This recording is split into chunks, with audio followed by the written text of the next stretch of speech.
Iso alkyl group हम देखेंगे तो आइसो अल्काइल ग्रुप बनाने के लिए हमें पता होना चाहिए कि आइसो ग्रुप जो है वो पहले कैसे बनता है, आइसो अल्केन कैसे बनता है। फॉर एग्जांपल हमारे पास है आइसोब्यूटेन।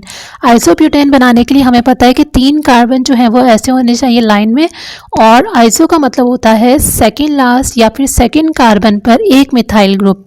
तो हमने 4 में से 3 इस लाइन में रहने दिए और एक हमने यहाँ पर लगा दिया। अब इनकी वैलेंसी को पूरा करते हैं। यहाँ पर CH3, यहाँ CH3, ये कार्बन की 3 वैलेंसी पूरी है, एक हाइड्रोजन यहाँ आ जाएगा।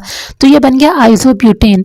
आइसोब्यूटेन से अगर हम एक हाइड्रोजन माइनस करवा दें तो हमारे पास बन जाएगा आइसोब्यूटाइल। सवाल ये पैदा होता है कि वो हाइड्रोजन हमने यहाँ से यहाँ से यहाँ से यहाँ से कहाँ से रिमूव करना है। हमेशा जहन में रखो, जब भी आइसो आएगा तो उसके लिए ये ग्रुप हमेशा फिक्स्ड रहेगा, ये ग्रुप हमेशा इंटैक्ट रहेगा, मतलब इस ग्रुप को आप टच नहीं कर सकते। आपने जो है वो इस ग्रुप को सेम रहने देना है हमेशा, और आपने हाइड्रोजन जो है वो यहाँ से रिमूव करना है। 1 डिग्री कार्बन से हमें हाइड्रोजन को रिमूव करना है। अब देखो यहाँ पे हम देखेंगे कि 1 डिग्री कार्बन क्या होता है। 1 डिग्री कार्बन का मतलब है कि ये कार्बन मजीद एक कार्बन के साथ जुड़ा हुआ है, तो ये 1 डिग्री कार्बन है। अगर हम देखें ये कार्बन मजीद कितने कार्बन के साथ जुड़ा है, सिर्फ एक ही कार्बन के साथ डायरेक्टली जुड़ा है, तो ये भी 1 डिग्री कार्बन है। अगर ये कार्बन देखा जाए तो ये भी 1 डिग्री है।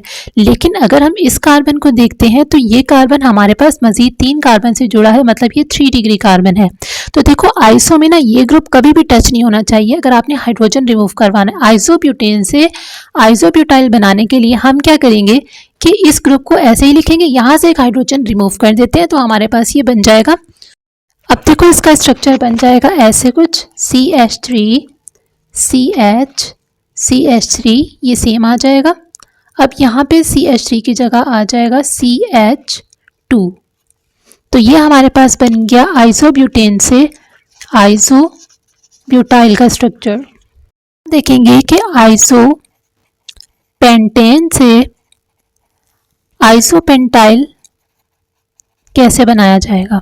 तो सबसे पहले हम बनाएंगे आइसोपेंटेन, तो इसके लिए 1 2 3 और हमारे पास 4 कार्बन ऐसे लाइन में आ जाएंगे, और एक कार्बन जो है वो हम यहाँ भी लगा सकते हैं, यहाँ भी लगा सकते हैं। सेकंड पर या सेकंड लास्ट पर लगाएंगे तो वो आराम से आइसो बन जाएगा। बस बन गया है आइसोपेंटेन। तो आइसोपेंटेन से अगर हम एक हाइड्रोजन रिमूव करवा देंगे तो हमारे पास बन जाएगा आइसोपेंटाइल। तो हम यहाँ पर लिखेंगे, तो हम यहाँ पे कहाँ से हटाएंगे। देखो हमें ये बात पता है कि आइसो में ये ग्रुप तो हमने टच करना ही नहीं है, तो ये ग्रुप जो है वो आइसो के लिए हो गया है फिक्स्ड, ये हमने टच नहीं करना। अब देखो 1 डिग्री से हमें निकालना होता है। ये कार्बन 1 डिग्री है क्योंकि ये कार्बन 1 कार्बन से जुड़ा है, ये कार्बन 2 कार्बन से जुड़ा है, ये कार्बन है 2 डिग्री।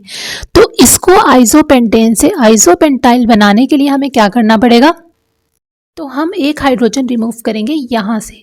अब इस ग्रुप को तो हमने टच करना ही नहीं है, सेम लिखेंगे CH3 CH3, और फिर यहाँ पर आ जाएगा CH2, फिर आ जाएगा CH2 और एक वैलेंसी खाली है तो आगे बॉन्ड बन जाएगा ऐसे। तो ये हमारे पास हो गया आइसो अल्काइल ग्रुप बनाना। हमने सीख लिया कि आइसो अल्काइल ग्रुप हम कैसे बना सकते हैं।